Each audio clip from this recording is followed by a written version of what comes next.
ಬಾಗೇಪಲ್ಲಿ ಪಟ್ಟಣದ ಸಾಯಿಬಾಬಾ ದೇವಸ್ಥಾನದ ಮುಂಭಾಗದ ಹಾಲ್ನಲ್ಲಿ ಆತ್ಮೀಯ ಸಮಾವೇಶವನ್ನು ಹಮ್ಮಿಕೊಳ್ಳಲಾಗಿತ್ತು. ಈ ಕಾರ್ಯಕ್ರಮದ ಅಧ್ಯಕ್ಷತೆಯನ್ನು ಜನಸೇನಾ ಪಕ್ಷದ ಸಂಘಟನೆಯ ರಾಜ್ಯಾಧ್ಯಕ್ಷ ಮುರಳಿಗೌಡ ಕೇಸಿರವರು ವಹಿಸಿದರು. ಕಾರ್ಯಕ್ರಮದ ಉದ್ಘಾಟನೆಯನ್ನು ಜೈ ಫೌಂಡೇಶನ್ ಅಧ್ಯಕ್ಷ ಜಯಕುಮಾರ್ ಅವರು ಮಾಡಿದ್ದರು. ಈ ವೇಳೆ ಜೈ ಫೌಂಡೇಶನ್ ಅಧ್ಯಕ್ಷ ಜಯಕುಮಾರ್ ಅವರು ಮಾತನಾಡಿ, ಮೊದಲಿಗೆ 80ನೇ ವರ್ಷದ ಸ್ವಾತಂತ್ರ್ಯ ದಿನಾಚರಣೆಯ ಶುಭಾಶಯಗಳನ್ನು ತಿಳಿಸುತ್ತೇನೆ.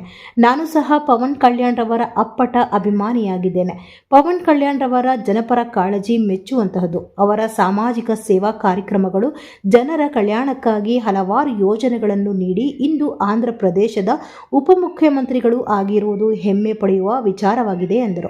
ಈ ಸಂದರ್ಭದಲ್ಲಿ ಜನಸೇನಾ ಪಕ್ಷದ ಸಾಧಕ ಸಂಘಟನೆಯ ಮುರಳಿಗೌಡ ಕೆಸಿ, ಸಂಘಟನೆಯ ರಾಜ್ಯ ಪ್ರಧಾನ ಕಾರ್ಯದರ್ಶಿ ಗಜೇಂದ್ರ ನಾಯಕ್, ಬಾಗೇಪಲ್ಲಿ ತಾಲೂಕು ಜನಸೇನಾ ಪಕ್ಷ ಸಾಧಕ ಸಂಘಟನೆಯ ಮುಖಂಡರಾದ ರಾಮು, ಅಮೃತ್ ಕುಮಾರ್, ಅರುಣ್ ಕುಮಾರ್, ಜಯಕುಮಾರ್, ಅಜಯ್ ಕುಮಾರ್, ಮಂಜುನಾಥ, ನರಸಿಂಹಮೂರ್ತಿ, ಇರ್ಫಾನ್, ನರೇಂದ್ರ, ಶ್ರೀನಾಥ್ ಮುಂತಾದವರು ಹಾಜರಿದ್ದರು. ಒಂದು ಸಮಾಜ ಸೇವೆಯನ್ನು ಶುರು ಮಾಡಿದ್ದು ಇದೇ ಬಾಗೇಪಲ್ಲಿಯಲ್ಲಿ 18 ವರ್ಷಗಳ ಹಿಂದೆ. ಏನು ಪಾತ್ರಪಾಳ್ಯ ಹೋಬಳಿಯಲ್ಲಿ ಏನೊಂದು ಸಮಾಜ ಸೇವೆನ ನಾನು ಶುರು ಮಾಡಿದ್ದೇನೆ. ಬಾಗೇಪಲ್ಲಿಯ ಸಮಸ್ಯೆಗಳ ವಿಚಾರವಾಗಿ ಅವತ್ತಿನಿಂದ ಇವತ್ತೊಂದು ಕೂಡ ಅದಷ್ಟು ಬಹಳಷ್ಟು ನೊಂದಿದ್ದೇನೆ. ಯಾಕಂದ್ರೆ ತಾಲೂಕನ್ನ ಬಹಳಷ್ಟು ನಿರ್ಲಕ್ಷ್ಯಕ್ಕೆ ಒಳಗಾಗಿದೆ. ಇವತ್ತು ಭ್ರಷ್ಟಾಚಾರ ಮೂಲೆಯಲ್ಲೂ ಕೂಡ ತಾಂಡವಾಡ್ತಾ ಇದೆ. ಯಾಕಂದ್ರೆ ಇದನ್ನ ಹೇಳಕ್ ಇಷ್ಟಪಡ್ತೀನಿ, ಯುವಕರು ಈ ಭ್ರಷ್ಟಾಚಾರದ ವಿರುದ್ಧ ಹೋರಾಡಬೇಕು.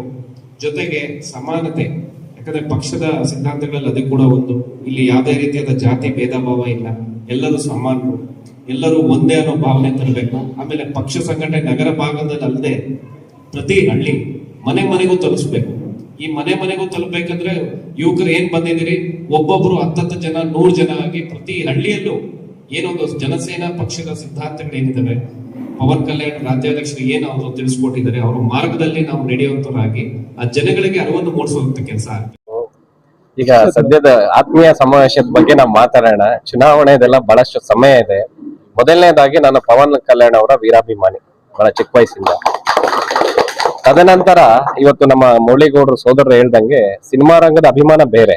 ಒಂದು ಪಕ್ಷದ ನಾಯಕರಾಗಿ ಅವರು ಏನು ಜನಗಳ ಒಂದು ಪರ ಆಲೋಚನೆಯನ್ನು ಮಾಡಿ 10-15 ವರ್ಷಗಳಲ್ಲಿ ಏನು ಬದಲಾವಣೆ ತರಬೇಕಂತ ಕನಸನ್ನು ಕಂಡಿದ್ದು ಇವತ್ತು ಸಾಕಾರಗೊಳಿಸಿ ಇವತ್ತು ಆಂಧ್ರ ಪ್ರದೇಶದ ಉಪಮುಖ್ಯಮಂತ್ರಿಯಾಗಿ ಸೇವೆ ಸಲ್ಲಿಸ್ತಾ ಇದ್ದಾರೆ.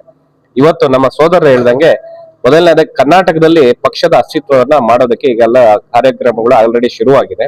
ಈಗ ಸಂಘಟನೆಯನ್ನ ಮಾಡಬೇಕು. ಜಿಲ್ಲಾವಾರು ಆಲ್ರೆಡಿ ಪ್ರವಾಸವನ್ನು ಕೈಗೊಂಡು ಮುರಳಿಗೌಡ ಅವರು ಪ್ರತಿ ಜಿಲ್ಲೆಗೂ ಭೇಟಿ ಕೊಟ್ಟು ಸಂಘಟನೆಯನ್ನ ಬಲಪಡಿಸುವಲ್ಲಿ ಉದಯೋನ್ಮುಖರಾಗಿ ಕಾರ್ಯನಿರ್ವಹಿಸ್ತಾ ಇದ್ದಾರೆ.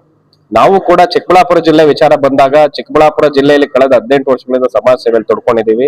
ಈ ಬಾಗೇಪಲ್ಲಿಯಿಂದನೇ ನನ್ನ ಸಮಾಜ ಸೇವೆ ಒಂದು ಕಾರ್ಯ ಶುರುವಾಗಿದ್ದು, ಇಲ್ಲಿನ ಜಿಲ್ಲೆಯ ಸಮಸ್ಯೆಗಳ ಬಗ್ಗೆ ಬಹಳಷ್ಟು ಅರಿವು ನನಗಿರೋದ್ರಿಂದ, ಜೊತೆಗೆ ಹಲವಾರು ಯುವಕರು ಸಮಾಜ ಸೇವೆಯಲ್ಲಿ ತೊಡಗೋದ್ರ ಜೊತೆಗೆ ಪಕ್ಷದ ಸಿದ್ಧಾಂತಗಳು ಏನೀಗ ಮುರಳಿಗೌಡರು ಹೇಳಿದ್ರು ಅದನ್ನ ಪ್ರತಿ ಹಳ್ಳಿಯಲ್ಲೂ ಪ್ರತಿ ಮನೆಯ ಮೂಲೆಗೂ ತಲುಪಿಸಿದಾಗ ಇವತ್ತು ಎಲ್ಲೋ ಒಂದು ರೀತಿಯಲ್ಲಿ ಬದಲಾವಣೆಗೋಸ್ಕರ ಬಹಳಷ್ಟು ಜನ ಕಾಯ್ತಾ ಇರ್ತಾರೆ. ಇವತ್ತು ತಾವೆಲ್ಲ ಗಮನಿಸಿರ್ಬೋದು, ಆಂಧ್ರ ಪ್ರದೇಶದಲ್ಲಿ ಏನು ಜನಸೇನಾ ಪಕ್ಷ ಏನು ಸ್ಪರ್ಧಿಸಿರುವಂತ 21 ಕ್ಷೇತ್ರಗಳಲ್ಲಿ ವಿಧಾನಸಭೆಯಲ್ಲಿ ಎಲ್ಲಾ ಕ್ಷೇತ್ರಗಳನ್ನು ಗೆದ್ಕೊಂಡಿದ್ದಾರೆ.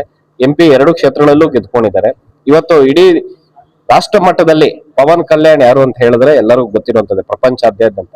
ಇವತ್ತು ಅಂತ ಒಂದು ಜನಸೇನಾ ಪಕ್ಷ ಸತತ ಪರಿಶ್ರಮದಿಂದ ಇವತ್ತು ರಾಷ್ಟ್ರೀಯ ಪಕ್ಷದ ಜೊತೆ ಅಲಯನ್ಸ್ ಮಾಡಿಕೊಂಡು ಇವತ್ತು ಒಂದು ಆಂಧ್ರ ಪ್ರದೇಶದ ಬದಲಾವಣೆಗೆ ಯಾವ ರೀತಿ ಹೆಜ್ಜೆ ನೆಟ್ಟಿದ್ದಾರೆ ಅಂತ ತಾವೆಲ್ಲ ಮಾಧ್ಯಮಗಳಲ್ಲಿ ನೋಡಿರ್ತಾರೆ ಬಹಳಷ್ಟು ಜನ. ಅದೇ ರೀತಿ ನಮ್ಮ ಕರ್ನಾಟಕದಲ್ಲೂ ಕೂಡ ಭ್ರಷ್ಟಾಚಾರ ಮುಕ್ತ ಕರ್ನಾಟಕ ಆಗ್ಬೇಕು, ಹಲವಾರು ಬದಲಾವಣೆಗಳು ತರಬೇಕು. ಎಸ್ಪೆಷಲಿ ನಮ್ಮ ಬಾಗೇಪಲ್ಲಿ ಏನಿದೆ, ಗಡಿ ಜಿಲ್ಲೆ ಎಲ್ಲ ಒಂದು ಗಡಿ ತಾಲೂಕು, ಕೊನೆಯದಾಗಿ ಬಾಗೇಪಲ್ಲಿನೇ ಬರೋದು ಆಂಧ್ರ ಪ್ರದೇಶಕ್ಕೆ ಹೊಂದಿಕೊಂಡಿ ಅಂತ. ಇಲ್ಲಿ ಬದಲಾವಣೆ ಕಾಣ್ಬೇಕು ಅಂತ ಹೇಳಿ ಬಹಳಷ್ಟು ದಶಕಗಳಿಂದ ಹಲವಾರು ಜನ ಹೋರಾಟಗಳನ್ನ ಮಾಡ್ತಾ ಇದ್ದಾರೆ. ಹೋರಾಟಗಳು ಫಲಪ್ರದವಾಗ್ತಾ ಇಲ್ಲ. ಬಹಳಷ್ಟು ಬದಲಾವಣೆಗಳು ಇನ್ನ ಬೇಕಾಗಿದೆ ಬಾಗೇಪಲ್ಲಿಗೆ. ಅದೇ ರೀತಿ ನಾವು ಯುವಕರನ್ನ ಒಂದುಗೂಡಿಸಿ ನಮ್ಮ ಜಿಲ್ಲೆಯಲ್ಲಿ ಬಾಗೇಪಲ್ಲಿ ಮಾತ್ರ ಅಲ್ಲದೆ ಏನು ಗೋರಿಬಿದ್ನೂರಾಗಿರ್ಬೋದು, ಪಕ್ಕದಲ್ಲಿರುವಂತಹ ಒಂದು ಚೇಳೂರು, ಗುಡಿಬಂಡೆ, ಎಲ್ಲ ಚಿಕ್ಕಬಳ್ಳಾಪುರ ಎಲ್ಲಾ ಕಡೆಯಲ್ಲೂ ಕೂಡ ಯುವಕರನ್ನ ಸಂಘಟನೆ ಮಾಡಬೇಕು. ಯುವಕರ ಒಂದು ಶಕ್ತಿನೇ ನಮಗೆ ಆಧಾರ ಸ್ತಂಭ ಪ್ರತಿ ಪಕ್ಷಕ್ಕೂ. ಅದೇ ರೀತಿ ಜನಸೇನಾ ಪಕ್ಷ ಇವತ್ತು ಜಿಲ್ಲೆಯಲ್ಲಿ ಏನು ಗಡಿ ಜಿಲ್ಲೆ ಏನಂತ ನಾವು ಗುರ್ಸ್ಕೊಂಡಿದ್ದೀವಿ, ಚಿಕ್ಕಬಳ್ಳಾಪುರ ಜಿಲ್ಲೆಯಲ್ಲಿ ಸದೃಢವಾಗಿ ಬೆಳೆಯುತ್ತೆ. ಮುಂದಿನ ದಿನಗಳಲ್ಲಿ ತಾವೆಲ್ಲ ಏನು ಮಾಧ್ಯಮ ಮಿತ್ರರು ಕೇಳಿದಿರೋ ರೀತಿಯಲ್ಲಿ ಮುಂದಿನ ದಿನ ಸ್ಥಳೀಯ ಸಂಸ್ಥೆಗಳ ಚುನಾವಣೆ ಅಲ್ಲದೆ ಮುಂದೊಂದು ದಿನ ಶಾಸಕರ ಸ್ಥಾನಕ್ಕೂ ಕೂಡ ಅರ್ಹ ಅಭ್ಯರ್ಥಿಗಳು, ಇಲ್ಲಿ ಯಾವುದೇ ರೀತಿಯಾದ ಮಾನದಂಡಗಳಿಲ್ಲ. ಯಾರು ನಿಷ್ಠಾವಂತರಾಗಿ ಪಕ್ಷದಲ್ಲಿ ಕಾರ್ಯಸೇವೆ ಸಲ್ಲಿಸ್ತಾರೆ ಅವ್ರನ್ನ ಖಂಡಿತವಾಗ್ಲೂ ಪಕ್ಷ ಗುರುತಿಸುವಂತ ಕೆಲಸ ಜನಸೇನಾ ಪಕ್ಷ ಮಾಡುತ್ತೆ ಅಂತ ಎಲ್ಲರೂ ನಂಬಿದ್ದಾರೆ. ಇವತ್ತು ಯುವಕರಲ್ಲೂ ಕೂಡ ನಾನು ಅದೇ ಹೇಳೋದು, ಪ್ರತಿಯೊಬ್ಬರು ಕೂಡ ಪವನ್ ಕಲ್ಯಾಣ್ ಅವರೇ ನಮ್ಮ ಸೋದರ. ನನ್ನ ಹೆಸರು ಮುರಳೀಗೌಡ ಅಂತೇಳಿ, ಅಭಿಮಾನಿಗಳ ಸಂಘದ ಸಂಸ್ಥಾಪಕ ರಾಜ್ಯಾಧ್ಯಕ್ಷರು ಕರ್ನಾಟಕ. ಏನ್ ನೀವು ಕೇಳಿದ ಕ್ವಶನ್ ನನ್ನ ಆನ್ಸರ್ ಏನಂದ್ರೆ, ಇವತ್ತು ಜನಸೇನಾ ಪಕ್ಷ ಅನ್ನೋದು ಕೇವಲ ಆಂಧ್ರ ಪ್ರದೇಶಕ್ಕೋ ಇಲ್ಲ ತೆಲಂಗಾಣಕ್ಕೋ ಸೀಮಿತ ಆಗಿಲ್ಲ, ಕರ್ನಾಟಕಕ್ಕೂ ಜನಸೇನಾ ಪಕ್ಷ ಬಂದಿದೆ.